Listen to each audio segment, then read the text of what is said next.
Vamos embora então, sem muita enrolação, né? Falar logo sobre o nosso Vasco da Gama. E amigo vascaíno, eu quero começar aqui, primeiramente com você, este nosso Acorda Vascão, falando sobre o mercado da bola. Eu quero muito, inclusive, falar sobre esse caso Felipe Coutinho, que vem tomando conta aí dos bastidores do nosso Cruz Maltino.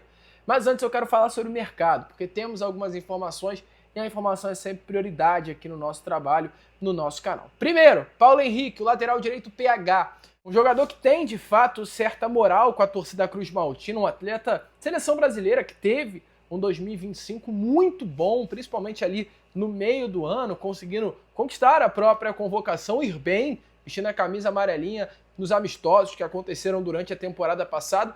Um jogador que tinha muita moral e ainda tem certa moral com a torcida vascaína. Eu não estou aqui para mentir.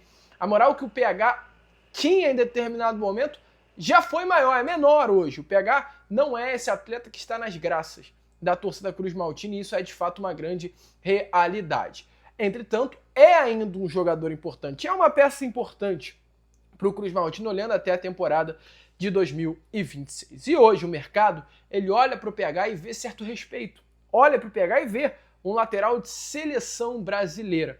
E diante dessa situação, a informação do amigo Caliel Dornelles é que o Grêmio tentou avançar pela contratação do Paulo Henrique nessa janela de transferência, tá? A diretoria do Clube Gaúcho chegou até a oferecer alguns jogadores, dentre eles o Avarena, um atacante, tá? Um jogador aí gremista até de bastante qualidade, o nome que o Grêmio ofereceu para compor aí as negociações. O Vasco, porém, não demonstrou interesse em negociar com o Grêmio nesse sentido, até porque a informação é que o Cruz Maltino não se interessou por nenhum atleta do Clube Gaúcho. Será que não tinha nenhum volantezinho lá no Grêmio, cara, para o Vasco tentar envolver nas negociações? Certo é, o Vasco rejeitou a oferta, o Vasco deixou muito bem claro ao Grêmio que não envolve nenhum tipo de negociação por troca, e caso o Grêmio sinta-se desejo, né, de ter o PH a partir da temporada de 2026, tem que pagar. E sabe qual é o valor que o Vasco pediu?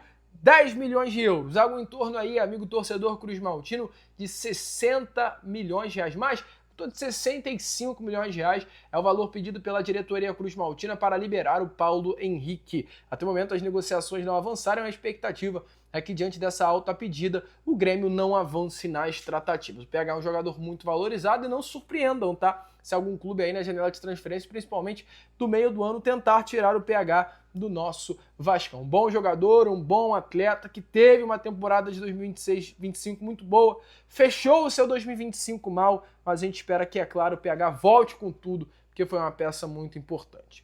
Outra informação, Bruno Rodrigues, tá? Lembra? Informações aí do nosso grande amigo também, Léo Lacerda, que movimentou Bruno Rodrigues no Vasco, do nada essa informação. Pô, o vascaíno ali começou a olhar e falar, pô, Bruno Rodrigues, jogador lesionado, que tá um tempo sem jogar futebol, tá um tempo sem aparecer. Esse é o atleta que o Vasco vai fechar na janela de transferência? Eu, desde o primeiro momento, sempre tive a informação. Não há nada entre Vasco e Bruno Rodrigues. Foi isso que eu ouvi do Vasco, dos seus empresários. E não à toa, informações aí de ontem é que o atacante está muito próximo de fechar o seu retorno ao Cruzeiro, tá? O Clube Mineiro e o Palmeiras acertaram um empréstimo nessas últimas horas, inclusive hoje, tá?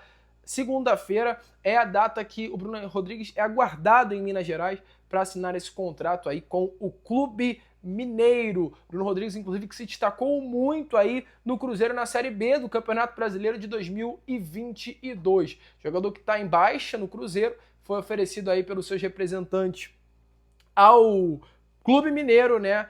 E logo no primeiro contato, o nome do Bruno Rodrigues foi rechaçado, ou seja, foi rejeitado, mas a situação nessas últimas horas tomou um outro rumo com a necessidade que hoje o Cruzeiro vê em buscar atletas para o setor ofensivo. O Bruno Rodrigues passou a ser um jogador bem quisto pelo clube de Minas Gerais. Bom nome, cara, eu acho legal. Não queria no Vasco, porque acho que o setor ofensivo do Vasco hoje é muito bom. Marília Nestroça, Andrés Gomes, Nuno Moreira, Rojas, que é um jogador de setor de meio atacante, né, um jogador do setor ofensivo, Spinelli, Brenner, mas também servindo na posição, é só encaixar. Mas o Vasco hoje o setor ofensivo está muito bem servido. E falando em encaixe, tem um jogador que tem que encaixar aí no Vasco da Gama, que é um tal de Felipe Coutinho. E antes que você fale... E aí, amigo vascaíno, gostou do vídeo? Então é claro, não perca tempo e já se inscreva aqui no canal para ficar sempre muito bem informado sobre as notícias do nosso Vascão. De vascaíno para vascaíno, porque aqui é Vasco.